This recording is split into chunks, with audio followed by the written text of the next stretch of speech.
बिस्मिल्लाहिर्रहमानिर्रहीम अस्सलामुअलैकुम। क्या हाल चाल हैं, कैसे हैं आप सबके सब। मैं हूँ शाज़िया और आप देख रहे हैं आपका अपना चैनल शाज़िया की बातें।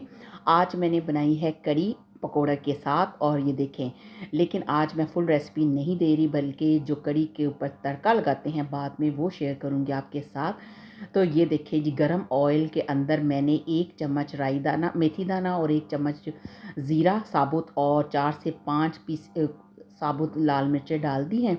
अब इनको हल्का हल्का सा फ्राई करना है।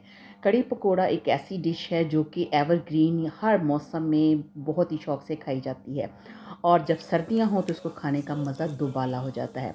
अब देखिए, इसको मैंने गोल्डन कर लिया है, तो ये तड़का लगा देंगे हम पकी हुई कड़ी के ऊपर।